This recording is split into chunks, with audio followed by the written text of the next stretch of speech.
10년 만에 최악의 황사가 중국을 덮쳤습니다.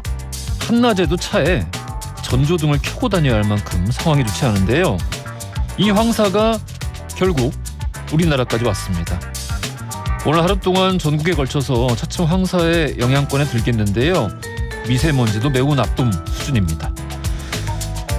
그래도 이게 한동안 시베리아 고기압 형님이 중국발 대기오염 물질을 유입되는 걸 막아주는 덕분에 날은 추워도 대기는 좀 깨끗한 날이 많았는데 이제는 봄이라서요.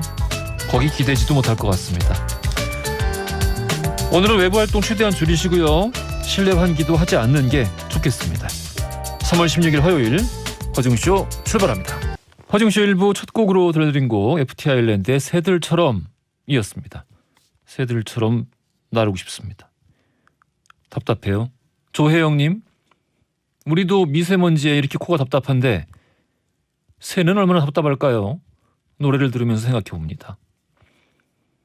이게 그 대기오염 물질은 밑으로 깔리는 성질을 갖고 있어가지고요. 새는 괜찮습니다. 새가 되고 싶습니다. 아우, 싫어요. 지금은 아직 황사가 본격적으로 덮치지는 않아가지고 조금 뿌연 상태인데 이따가 오후 좀 넘어가면은 뭐 어디까지 나빠질지 걱정이 좀 됩니다. 중국은 그냥 아무것도 안 보이던데 한낮인데. 강지윤님, 오늘 하늘 사진 찍어봤는데요. 어플로 필터 씌운 것 같은 하늘이네요. 웅디도 마스크 잘 쓰고 다니세요 해주셨고요. 0806님, 웅디, 영화 미나리가 아카데미 시상식 6개 부문에 노미네이트 됐다네요. 다른 상도 다 받았으면 좋겠는데 저는 윤여정 배우님이 꼭 상을 받았으면 좋겠습니다. 좋은 소식이 있겠죠? 해주셨습니다. 좋은 소식이 있으면 좋은 거죠. 나무주연상도 노미네이트 돼 있어가지고 그 부분은 저 예상을 못해서 약간 놀라긴 했습니다. 좋은 성적 있기를 한번 기대해 보겠습니다. 자, 짧은 건 50원, 긴 건 100원이 드는 문자 샵 1035나 무료인 구글라 또는 허중쇼 홈페이지에 사연을 남겨주시면은요. 청소 이사 전문 영국 크린에서 필터 샤워기, 쫀득하게 씹고 풀자, 바카스마 젤리 신맛을 비롯한 다양한 선물 보내드리겠습니다. 자, 역사 이야기 나눠보는 화요일 히스토리 월드. 오늘은요. 어제 예고를 해드린 대로 국내 최고의 사주 명리학자인 김동완 교수님 모시고 역사 특강 운명에 대한 이야기 함께 하겠습니다. 기대가 큽니다. 광고 듣고 썬킴 교수, 박광일 작가와 함께 이 궁금증들 하나하나 풀어보겠습니다.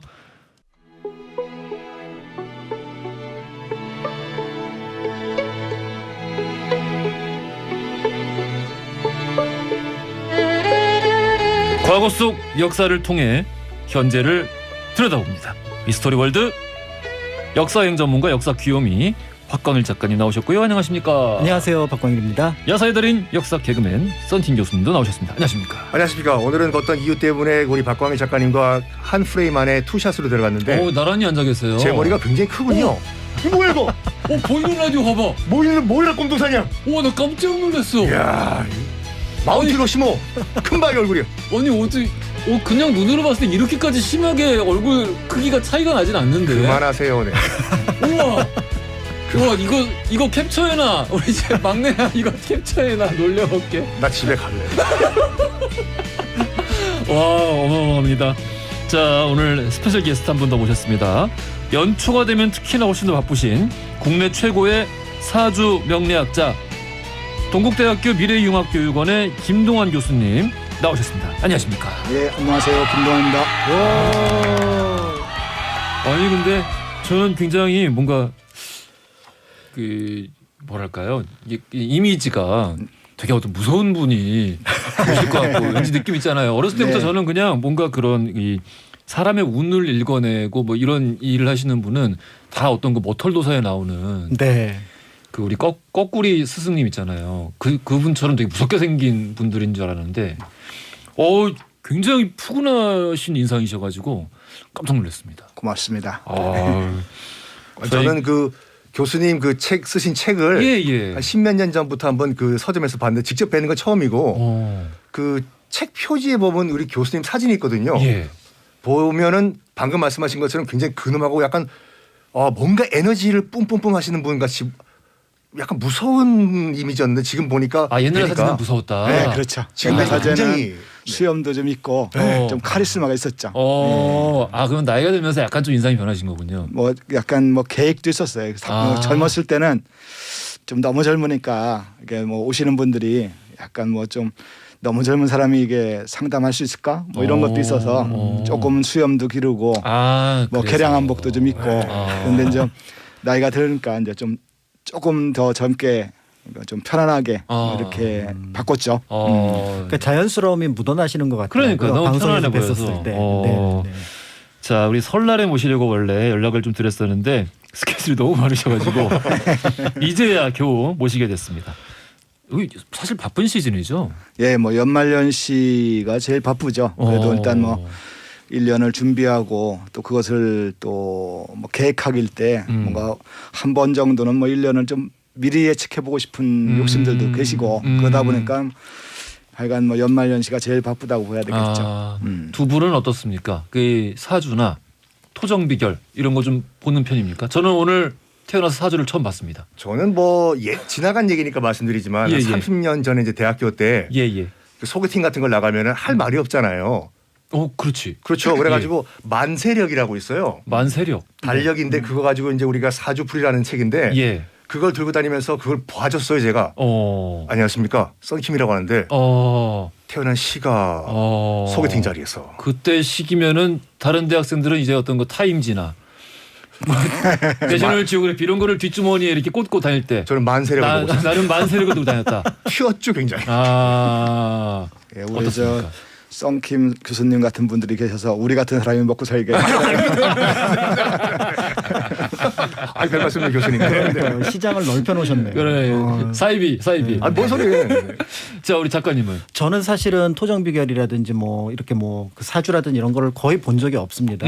그래서 저는 그냥 열심히 살면 된다라는 생각을 하고 있었고 오히려 이제 사주 보실 시간에 저는 건물의 모습을 보고 다녔어요. 건물? 제가 17세기 건물인지 18세기 건물인지 저 탑이 고려시대 탑인지 신라탑인지 이런 걸 보느라고 사실은 사람 얼굴을 이렇게 자세하게 본 적은 없었고 개인적으로는 사람 얼굴을 자세하게 보는 게 좀 민망한 편이라서 수줍음을 타는 편이라 그런 부분들도 있어서 역설적으로 저도 누군가에게 제 얼굴을 보여주고 평가를 받는 부분들이 조금 부담스러웠던 것 같습니다. 사람마다 다 이게 다른 것 같아요. 저 뭐 딱히 어떤 이유가 있어가지고 안 봤던 건 아닌데 약간 무서워가지고 그런 부분이 안 있죠. 봤는데 오늘 아침에 이제 우리 교수님께 그 사주를 약식으로 보고 뭔가 어떤 마음의 평안을 얻었습니다. 아들 3명이 보인다면서요?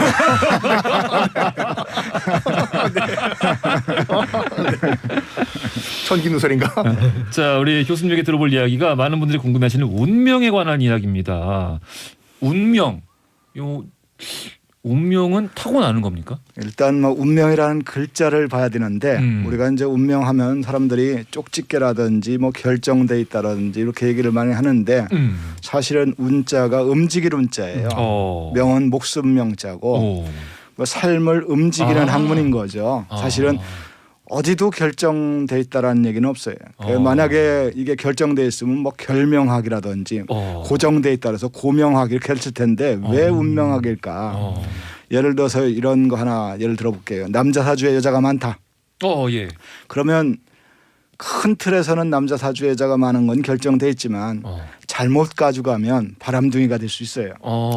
그런데 잘 활용하면 산부인과 의사 또 남자 연예인 여자 팬들을 몰고 다니는 남자 연예인 뭐 이런 식으로 똑같은 큰 틀에서는 결정돼 있지만 충분히 자기 노력으로 해서 크게 바꿀 수 있는 내가 어떻게 사느냐에 따라서 어떤 그 바람둥이가 될 수도 있고, 그렇죠. 아니면 그 어떤 직업 분야에 있어서 그 활용이 되는 산부인과 의사나 그러니까 뭐 이렇게 될 수 있고. 교수님 말씀이 맞는 것이 이제 저도 사주를 풀면 도화살이 있다고 나오는데 도화살이 있는데도 저는 전혀 바람 같은 걸 모르거든요.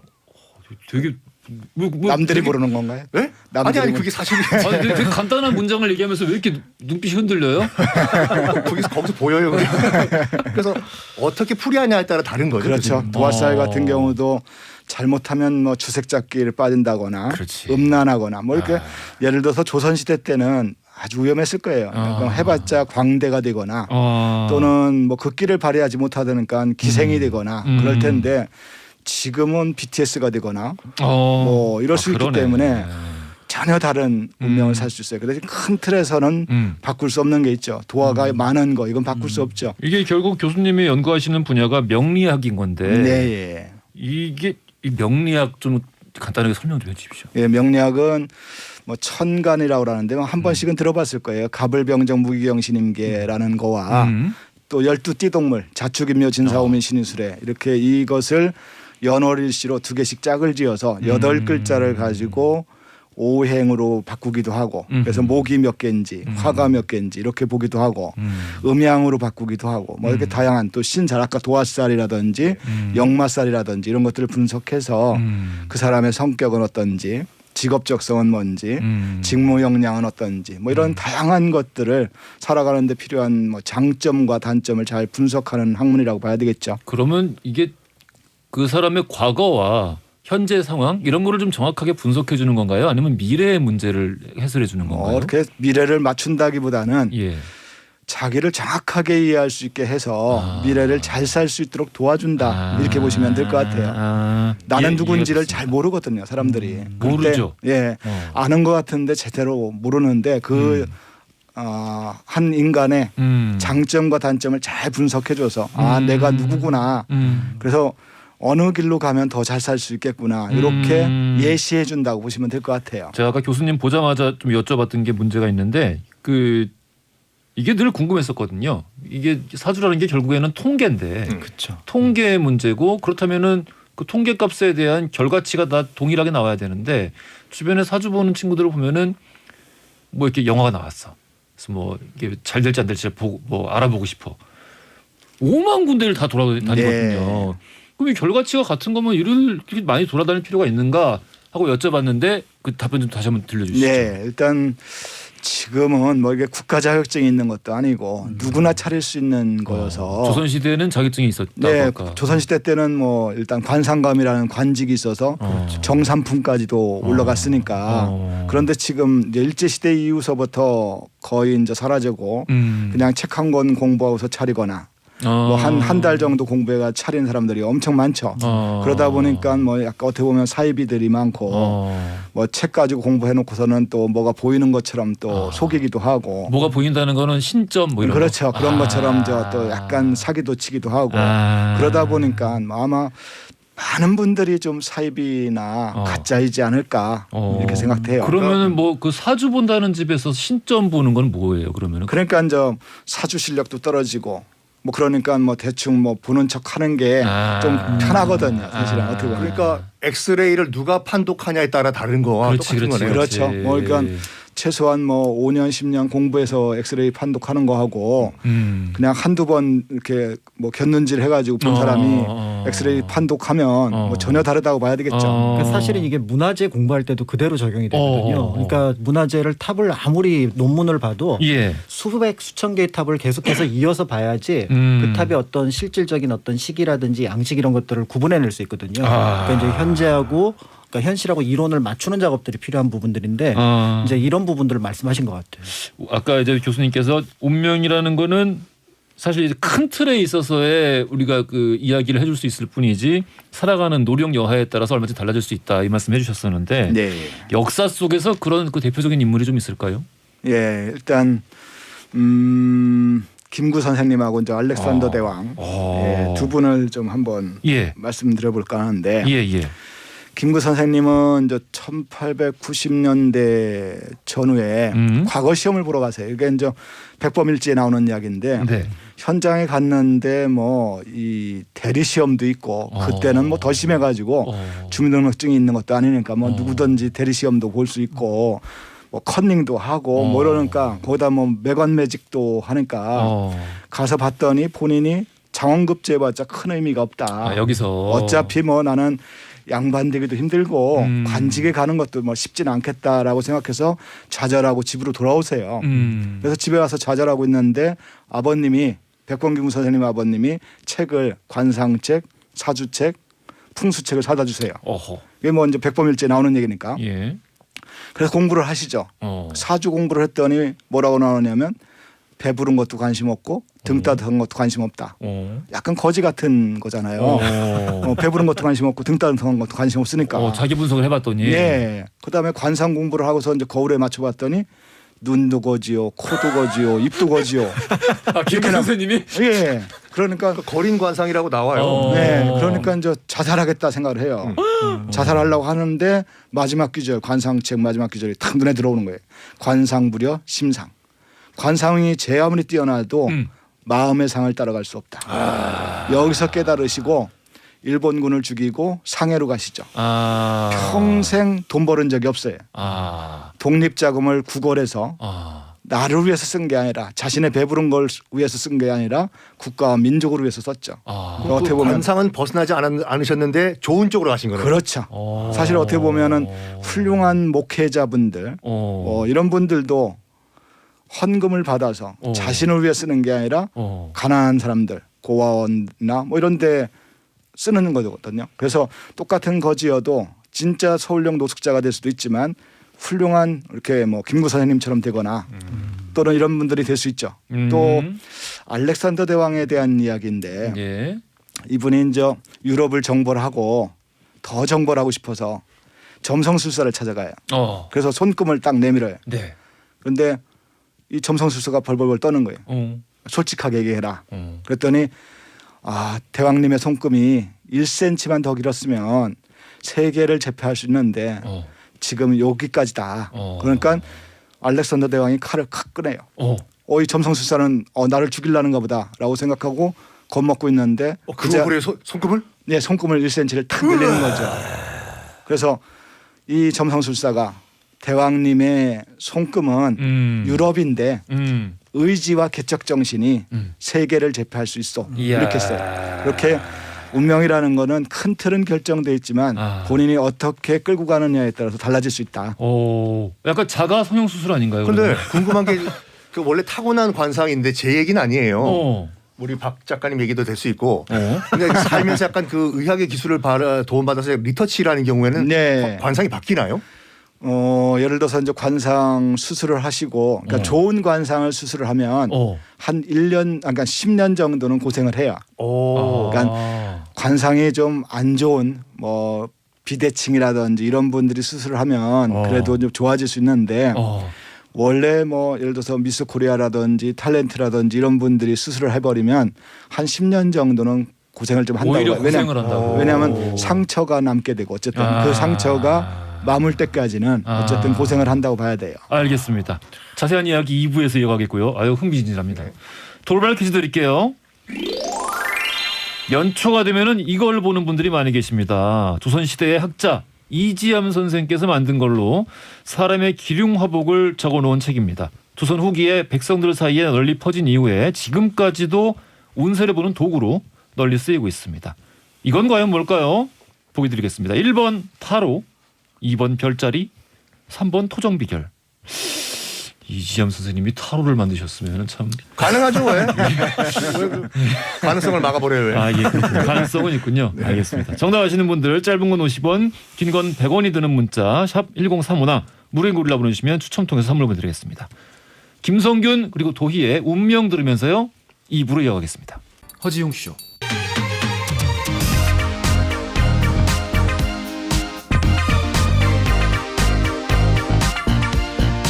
안녕하십니까. 허지웅입니다. 안녕하세요. 허지웅입니다. 매일 오전 11시 SBS 103.5MHz 러브 FM 허지웅쇼. 세상을 향한 유쾌한 궁금증 허지웅쇼. 자, 출발합니다. 허지웅쇼 2부로 돌아왔습니다.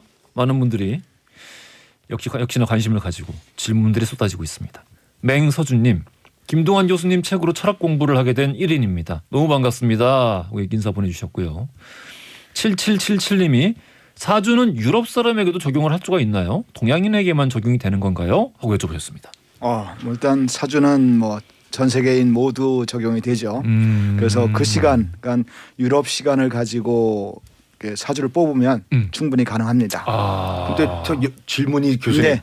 제가 한번 태국에 가서 사주를 본 적이 있는데 제가 83년 돼지띠거든요. 근데 거기서는 돼지 똑같은 돼지가 아니라 코끼리띠로 보더라고요. 동물이 바뀌는 경우도 있나요? 거기는 우리랑 좀 달라서 동물을 조금 다른 걸로 활용하기 때문에 그쪽 사주를 정확하게는 모르겠는데 조금 다르다는 이야기는 제가 들었습니다. 83년생이라고요? 역사 왜곡하시면 안 돼요. 83년생이면은 너 앞으로 나한테 형이라고 해라? 형 진행하시죠. 알겠습니다. 김두래님, 웅디 결혼 언제 하나요? 내년에 한다고 교수님 말씀하시잖아요. 아들 3명이라며. 충분히 결혼할 사주여서 뭐 할 수 있지 않을까. 좋은 여자를 만나지 않을까. 알겠습니다. 김유정님, 들을수록 빠져드는데요. 제 관상도 보여드리고 싶어요 해주셨고, 김유진님, 계명에 대한 직연 부탁드립니다. 그러니까 이게 이름을 바꾸시는 분들이 많은데 아마 이제 그게 효과가 있을런지 그런 거에 대한 걸 여쭤보신 것 같아요. 요새는 뭐 계명이 좀 많은 편이에요. 그러니까 뭐 장명도 꽤 많은 편이기도 하고 뭐 태어나서 뭐 이제 1명 2명밖에 안 나니까 이름을 잘 짓고 싶은 욕망도 있고 그래서 이제 뭐 그다음에 이제 계명도 뭐 성경에도 뭐 계명에서 좀 인생이 바뀌는 그런 인물들도 꽤 많거든요. 뭐 사울에서 바울로 바꾸고 나서 그렇죠. 인생이 달라지고. 그래서 계명도 그 대신 뭐 많이 불러줄 수 있다라면 뭐 계명도 괜찮긴 하다라고 봐야 되겠죠. 근데 뭐 아주 뭐 절대적인 영향력을 끼친다거나 그런 거는 아니고 또 뭐 그런데 또 계명을 너무 많이 하러 다니는 분도 있어요. 뭐 한 여러 번? 그러죠. 그러니까 이 사람이 좀 나쁘다라면 또 거기서 바꾸고 이게 뭐 이게 이 상담소를 운영하고 있는 분들이 좀 다 돈벌이에 이제 연연하다 보니까 가져오면 무조건 나쁘다고 하는 거죠. 그러면 이제 거기서 바꾸고 또 딴 데 가서 또 확인해보고 거기서도 또 나쁘다면 또 바꾸고 그래서 뭐 저한테 한 7번째 오시는 분도 있고 뭐 그러시는 분들이 많아요. 이름 자체에 불만이 있기 때문에 일단 오시는 거기 때문에. 그렇죠. 그러니까 자기 인생이 안 풀리는 게 이름 때문에 안 풀린다라고 생각을 하는 거죠. 그러니까 본인이 좀 더 적극적으로 살 생각을 안 하고 이름 탓을 또 많이 하다 보니까 그런 것들이 있을 수 있죠. 청취자분들 그 교수님께서 정확히 말씀해 주셨습니다. 이게 뭐 계명이 일종의 전환점이 될 수는 있지만 큰 틀에서 뭐 어마어마하게 뭐 바뀌는 건 아니다 말씀을 해주셨습니다. 8949님, 저의 사주나 관상을 보면은 늘 공통점이 대기만성형이라고 하는데 이거 언제까지 대기를 타야 하나요? 아직도 힘들게 살고 있습니다. 라고 해주셨습니다. 일단 먼저 만성에 대한 생각인데요. 그러니까 어디까지가 만성인지를 좀 잘 생각을 해봐야 될 것 같아요. 그래서 차근차근 그러니까 만성을 기다리면서 계속 하지 말고 쭉 꾸준히 노력하다 보면 조금 더 큰 만성들이 되지 않을까. 근데 자꾸 대기만 하고 있으니까 만성은 이루어질 수 없다.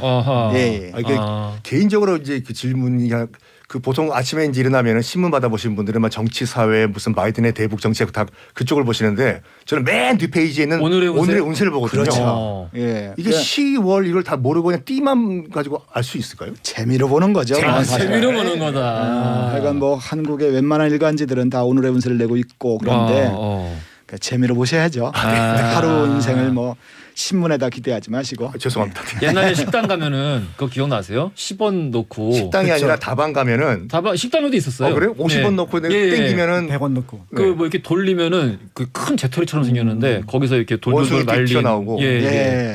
어렸을 땐 그게 참 무서웠는데. 그렇군요. 알겠습니다. 자, 운명에 대한 이야기를 할 때 늘 빠지지 않는 거 관상입니다. 유명한 대사가 있죠, 교수님? 유혹의 관상쟁이 양반, 내가 왕이 될 상인가? 아니요. 이놈을 매우 쳐라. 잠깐 그거 갑자기 궁금하다. 조선시대 왕 이제 그 영전 남아 있는 것들 보면은 진짜 왕이 될 상들인가요? 글쎄 이제 뭐 왕족이기 때문에 왕이 된 거지 왕의 관상이기 때문에 됐다라고 보기는 어려울 것 같아요. 그러면 이제 왕 아들들 왕자들은 다 뭐 좋은 사주냐 또는 좋은 관상이냐 이렇게 따지면 그렇지 않다고 봐야 되겠죠. 왕들도 사주를 봤나요 조선시대 때? 뭐 당연히 어쨌든 관상감이라는 직책이 있기도 했으니까 더 많이 관심이 있었겠죠. 그러니까 옆에 궁궐 안에 어쨌든 이 사주를 하는 사람, 풍수를 하는 사람 이런 분들이 있으니까 그렇죠. 훨씬 더 관심이 많았겠죠. 길흉화복에 대해서 완전히 공무원이 있었으니까요. 그렇죠. 날짜를 정하는 관청이 있었던 거죠. 그렇죠. 관청이 있었던 거죠. 세계 문과가 천문지리인데 또 하나가 이제 지금 말씀하셨던 명과라고 해서 거기는 날짜만 정해요. 그러니까 이날 제사를 지내줬습니다. 이날 기우제를 지내줬습니다. 심지어는 왕과 왕비의 합국 날짜까지도 정하죠. 그런 것까지. 그러니까 한 30명 정도 있었으니까 꽤 많은 거죠. 그 시대에. 알겠습니다. 교수님께서 최근에 운명을 바꾸는 관상 리더십 또 관상 심리학 책 2권을 더 내셨는데 관상 이거 뭐 어디까지 믿을 수 있는 겁니까? 요즘 인터넷에서 그런 댓글은 자주 보거든요. 뭐 관상은 과학. 뭐 최근에 한 이 시사적으로 한 인물의 또 관상에 대해서 또 논란이 된 적이 있었죠. 화제가 된 적이 있었죠. 그렇죠. AI에 뭐 그렇죠. AI. 어떻습니까? 이게 그 관상만으로도 어느 정도 파악이 가능한 것들이 있는 겁니까? 예를 들어서 뭐 아주 뭐 쪽집게처럼 뭐 모든 운명을 다 맞춘다 이러기에는 힘들고 일단 관상을 보는 것 중에서 뭐 이 마음을 읽는다든지 색을 읽는다 이런 거는 어렵고 일단 저 형태로 읽는 걸 보면 일단 얼굴이 좀 큰 사람들이 조금 더 씩씩해요. 제가 좀 씩씩하죠. 네. 너무 씩씩해. 네. 얼굴이 좀 작은 사람일수록 좀 생각이 좀 많은 편인 거죠. 그다음에 이제 직선형하고 곡선형이 있는데 직선이 많은 역삼각형이라든지 마른 목골이라든지 네모형이라든지 이런 분들은 계획적이에요. 아주 철두철미한 게 좀 있죠. 그리고 원형이라든지 타원형 이런 분들은 좀 여유가 좀 있고 계획은 좀 덜하고 즉흥적이기도 하고 표현도 좀 잘하고 이렇게 좀 동글동글한 성향이 다른 그래서 뭐 서양의 애니어그램 같은 경우도 원래는 관상이었어요. 서남아시아 관상이었었는데 이 어쨌든 그 신부님 수녀님 뭐 이런 기독교인 분들이 갔더니 이 관상을 가지고 뭔가 분석해. 그래서 신기하다. 이거는 하나님이 주신 달란트다. 그래서 9가지 유형으로 분석한 거죠. 처음 출발은 관상이었다. 이렇게 보시면 될 것 같아요. 그러면은 역사적인 인물 중에서 우리 역사 코너니까 네. 역사적인 인물 중에서 이 사람 정말 관상 정말 좋았다. 꼽을 수 있는 몇 명이 있을까요? 일단 뭐 관상이 좋다 나쁘다는 좀 그렇긴 한데 뭐 정치인 관상이 있고 뭐 군인 관상이 있고 이순신 장군 같은 경우는 철저하게 군인 관상이었던 거죠. 그래서 뭐 유성룡 선생의 징비록이라든지 많은 책에 모양을 분석하는 게 있어요. 뭐 광대뼈가 툭 붉어졌다. 이순신 장군님의 얼굴에 대해서 분석을 그래 그런 거를 설명해 놓은 이순신 장군은 뭐 광대뼈가 툭 튀어나왔다. 입술이 이렇게 뭐 뒤집어졌다. 그다음에 빨간 수염을 가지고 있다. 풍채가 좋다. 그다음에 우리가 알고 있는 표준 영정과는 약간 차이가 있네요. 그렇죠. 그거죠. 많이 차이가 있죠. 많이 차이가 있죠. 그래서 사실은 그거가 키스라는 그 영국 화가가 그린 그 그림이 진짜라. 왜냐하면 그게 일제시대 때쯤 그렸는데 원래 영정을 가지고 그렸다. 근데 그게 이제 사라진 거죠. 일제시대 때. 그런데 좀 약간 어떻게 보면 좀 그냥 진짜 군인 관상인 거죠. 광대뼈도 튀어나오고 좀 어떻게 보면 요새 말로 보면 잘생긴 얼굴은 아니고 좀 강한 이미지에 차가운 이미지를 가지고 있는. 그래서 그런 분들은 저 관상으로 보면은 군인 관상으로는 최고인 거죠. 그런 분들이 뭐 연예인 관상 이런 건 아니니까 뭐 그런 면에서는 관상 자체가 뭐 직업 따라 다를 수 있고 뭐 예를 들어서 얼굴이 큰 사람들 같은 경우는 좀 영업을 많이 하는 게 더 좋은 거고 그러니까 얼굴이 작은 분들은 그냥 학자 형태라든지 뭐 이런 걸 하는 게 좋고 뭐 이렇게 좀 다른 모습들이 있다라고 봐야 되겠죠. 이순신 장군이 아주 그 전형적인 군인 관상. 이목구비도 무슨 큰 영향을 미치나요? 예, 뭐 굉장히 열이가 돋보이네요 오늘. 필기하고 있잖아요 지금요. 뭐 이목구비도 당연히 이제 다 뭐 이마에 따라서 귀에 따라서 눈썹에 따라서 다 이제 조금씩 다른 부분들이 좀 있죠. 눈 그 부위별로 한번 좀 여쭤보려고 하는데 눈이 어떤 눈이 좋은 거예요? 뭐 좋다 나쁘다라고 하긴 그렇지만은 일단 눈이 아래로 쳐져 있는 분들은 내성적이에요. 그러니까 눈꼬리가 아래로 쳐져 있는 분들, 눈썹하고 눈꼬리가 좀 아래로 쳐져 있는 사람들은 생각이 좀 많고 또 안정적인 걸 추구하고 좀 신중하고 그다음에 눈꼬리나 눈썹이 조금 우리 이제 썬킴 네, 제가 지금 좀 아까 올라갔어요 위로. 교수님 같은 경우는 조금 올라갔죠. 이런 분들은 조금 더 적극적으로 표현하고 좀 더 모험적이기도 하고 제가 어드벤처 좋아해요. 행동적이기도 하고 이렇게 좀 눈썹이 위로 올라가는지 밑으로 내려가는지에 따라서 좀 다를 수 있다 이렇게 봐야 되겠죠. 교수님도 약간 눈꼬리가 내려가셨는데. 예, 저도 뭐 이렇게 밑으로 좀 내려가 있는 편인 거죠. 그러니까 뭘 결정할 때 좀 신중하고 약간 결정 장애가 좀 있다고 봐야 되겠죠. 아, 눈이 그렇다면은 눈썹은 또 어떤 거예요? 이게 눈썹 같은 경우는 요즘 그 뭐라 그러죠? 그 문신 많이 하시니까. 문신 많이 하죠. 예, 굉장히 많이 하는데. 눈썹은 이게 이제 가지런하고 이렇게 좀 눈을 좀 잘 감싸면 좋다고 하는 건데 이게 눈썹도 위로 올라갈 때가 이제 조금 이제 급한 성격 그러다 보니까 이제 혈관 질환 같은 거 조심해야 되죠. 우리 썬킴 교수님 같은 경우는 눈썹도 이제 위쪽으로 좀 이렇게 퍼져서 올라가는 형태다. 제가 고혈압인데요. 아, 네. 그렇죠. 그러니까 눈썹이 이렇게 위로 올라가면 좀 혈관 질환 조심하셔야 돼요. 그래서 성격이 급한 분들이고 눈썹이 밑으로 내려가면 좀 신중한 사람들이란 저 알러지라든지 이런 걸 좀 조심해야 되는 부분들이 좀 있죠. 그렇다면은 또 이번엔 귀는 어떻습니까? 귀는 초년운을 상징해요. 귀하고 이마는 저 초년운을 상징하고 또 하나는 저 정면에서 봤을 때 보이느냐 안 보이느냐도 매우 중요해요. 그러니까 정면에서 봤을 때 아주 뚜렷하게 보이는 우리 이제 웅디님 같은 경우도 귀가 앞에서 보면 이렇게 탁 서 있거든요. 예. 이런 분들은 이제 인기인 귀예요. 황정민 배우, 안성기 배우, 뭐 BTS 친구들은 거의가 이렇게 앞에서 봤을 때 이렇게 보이는. 그다음에 이제 옆으로 이렇게 붙어 있는 귀들은 명예귀예요. 명예요. 네, 명예. 그래서 김영삼 전 대통령, 뭐 노태우 전 대통령 이런 사람들은 이제 이렇게 옆으로 이렇게 딱 붙어 있죠. 길고 크고. 그래서 귀가 좀 너무 작거나 그러면 초년에 고생을 좀 많이 한 거고 또 이마도 좁거나 또 가 쪽이 확 꺼져 있으면 자수성가형. 우리 썬킴 교수님 같은 경우는 이마가 정말 잘생긴 이마여서 빛나죠. 예. 네. 그래서 뭐 초년복하고 뭐 부모복하고 뭐 이런 것들이 아주 좋은. 그런데 말년은 뭐 말년도 어쨌든 뭐 이 하관이 코 밑쪽이 이렇게 넓고 튼튼해서 아주 좋다고 봐야 되겠죠. 제가 등심 쏠게요 오늘. 저도 이마가 굉장히 예쁜데 아까 뭐 대충 말씀해 주시긴 하셨습니다만은. 예. 그러니까 웅대님 같은 이마랑 어떻게 경우는 다른지. 이마가 넓고 빛은 나는데 요 눈썹 중간서부터 푹 꺼졌어요. 그러니까 밑으로 이렇게 여기까지 넓어야 되는데 이렇게 여기서 꺼져서 자수성가형 이마다 이렇게 봐야 되겠죠. 그러니까 이제 우리 아버지가 별로라서. 그러니까 웅디님이 예를 들어서 이 부모복이나 이런 걸 봤을 때 초년복으로 썬킴 교수님처럼 정도만 뒷받침됐으면 하긴 여기 안 앉아 있을 수도 있겠죠. 정말요? 네. 어디 앉아 있어요? 그러니까 우리 둘이 힘을 합쳐야 돼요. 그러니까. 그래요? 그러니까. 연합하기로 하죠. 연합해야죠 우리. 알겠습니다. 마지막으로 그럼 입은 어떻습니까? 입 같은 경우는 이 웃입술이 아주 얇은 분들, 그러니까 이런 사람들은 이제 굳은 결의를 늘 하고 있는 사람들이에요. 굳은 결의. 입을 꾹 다물고 있는 그런 분들은 아주 철저한 사람들, 계획적이고 아주 철저하고 준비적이고.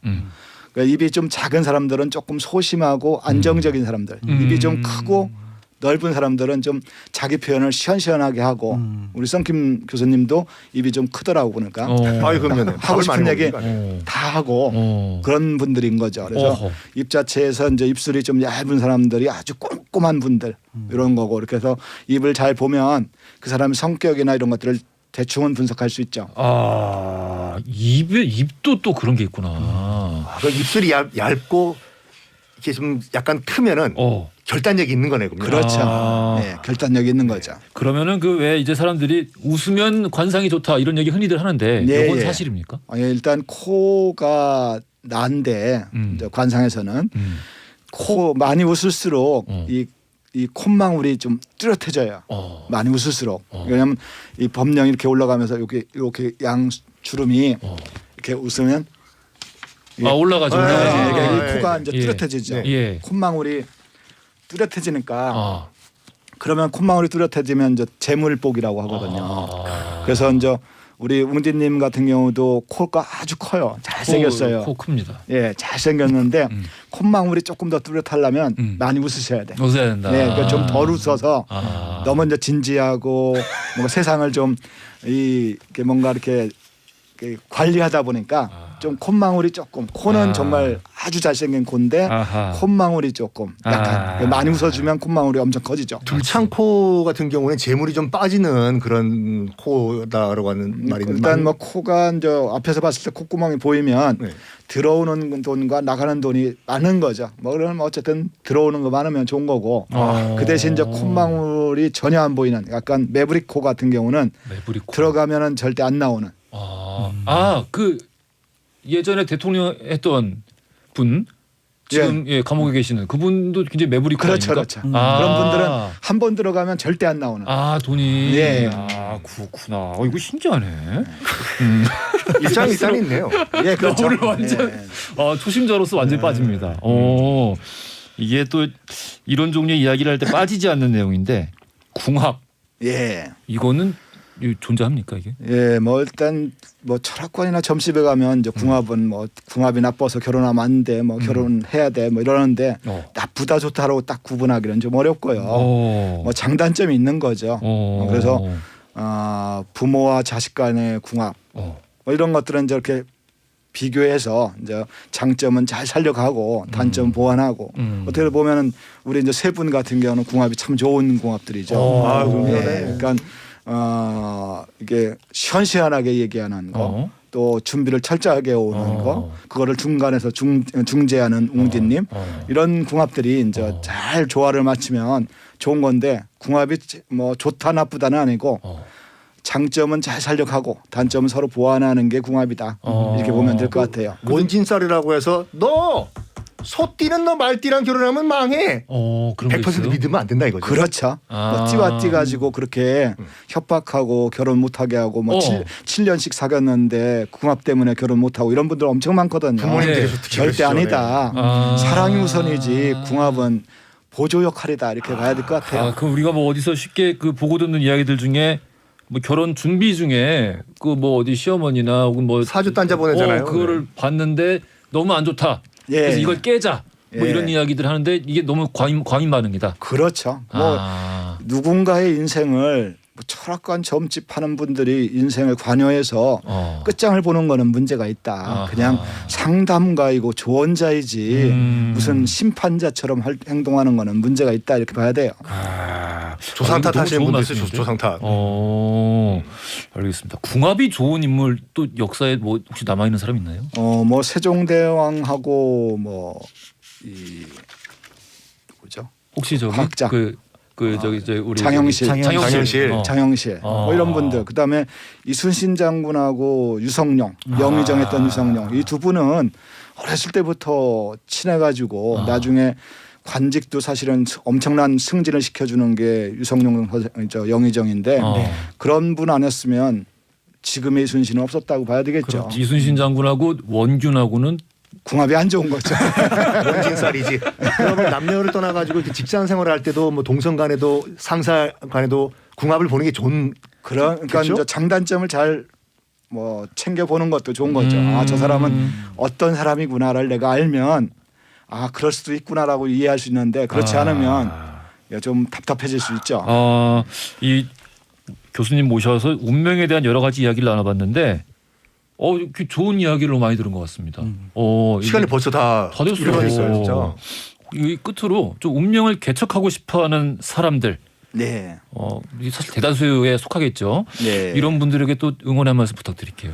예, 일단 뭐 한국 사람들이 1년에 한 번 정도 사주를 본다는 게 한 70% 정도 돼요. 엄청난 거죠. 뭐 오늘의 운세도 뭐 일간 신문은 거의 다 내고 있을 정도니까 그럴 때 너무 믿지는 말고 자신의 장점과 단점을 잘 분석하는 상담을 하고 자신의 장점을 잘 살려서 누구나 장점은 분명히 있다. 그거를 잘 활용해서 미래를 희망적으로 살아갔으면 좋겠다. 이게 제 당부입니다. 네, 감사합니다. 오늘 좋은 말씀 정말 감사합니다. 돌발 퀴즈 정답 알려드리겠습니다. 이지암 선생이 조선시대에 지은 책 연초에 많이 보시는 것 이것 3번 토종비결이었습니다.